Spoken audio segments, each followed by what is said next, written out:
विद्युत प्रवाहाचा धक्का बसून 33 वर्षीय युवकाचा मृत्यू, पालिकेच्या हलगर्जीपणावर नातेवाईकांचा संताप, नाल्या ड्रेनेजच्या व्यवस्थेअभावी दुर्दैवी घटना, आमदार खासदारांकडे दुर्लक्षाचा स्थानिकांचा आरोप। जालना शहरातील छत्रपती संभाजीनगर महामार्गावरील बजाजनगर परिसरात झालेल्या एका दुर्दैवी घटनेत गजानन रंगनाथ उफाड वय वर्ष 33 राहणार बजाजनगर या युवकाचा विद्युत प्रवाहाचा धक्का लागून मृत्यू झालाय। शौच खड्ड्यातील पाणी उपसण्यासाठी मोटर सुरू करताना हा अपघात झाला। या घटनेनंतर नातेवाईक आणि परिसरातील नागरिकांनी पालिका प्रशासनावर गंभीर आरोप केलेत। बजाजनगर भागात नाल्या व ड्रेनेज लाईनची योग्य व्यवस्था नसल्याने अशा घटना घडत असल्याचं त्यांनी सांगितलंय। पालिका प्रशासनाच्या हलगर्जीपणामुळेच गजानन उफाड यांना आपला जीव गमवावा लागल्याचा आरोप करण्यात आलाय। तसेच या भागातील समस्या आमदार आणि खासदारांच्या निदर्शनास असूनही काहीच कारवाई होत नसल्याबद्दल नागरिकांमध्ये तीव्र नाराजी व्यक्त करण्यात आली आहे। मयत गजानन उफाड हे मूळचे नेरा गावचे रहिवासी असून सध्या कामानिमित्त जालन्यात वास्तव्यास होते।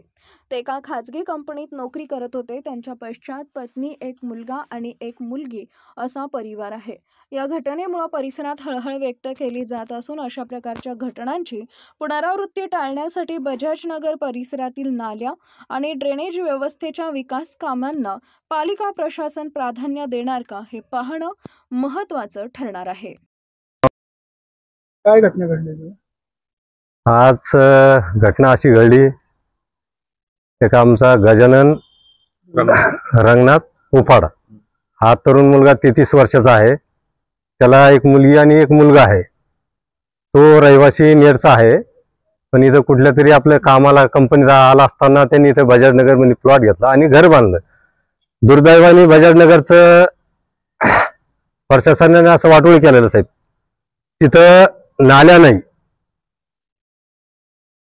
ड्रेनेज लाईन नाही, तिथं त्या समोरच्या माणसाने घर बांधलं आणि तिथं सोच खड्डे खाणलं आणि त्याच्यामध्ये मोटर टाकली होती। पाणी येत होतं म्हणून मोटर टाकली होती पाणी काढायला, पण तो तिथं मोटर धरायला गेला तर तो तसा त्याला शॉर्ट लागला आणि तो तिथं मूर्ती पावला। आणि याच्यामध्ये नगरसेवक, आमदार, खासदार हे पूर्ण गरीब लोकांकडे खूप दुर्लक्ष करतात आणि आमची मागणी आहे की या गरीब कुटुंबाला सरकारनं काहीतरी मदत करावी ही आमची अपेक्षा आहे। माझं नाव भगवान पुंजाराम मातले, धनगर समाज संघर्ष समिती जिल्हा अध्यक्ष।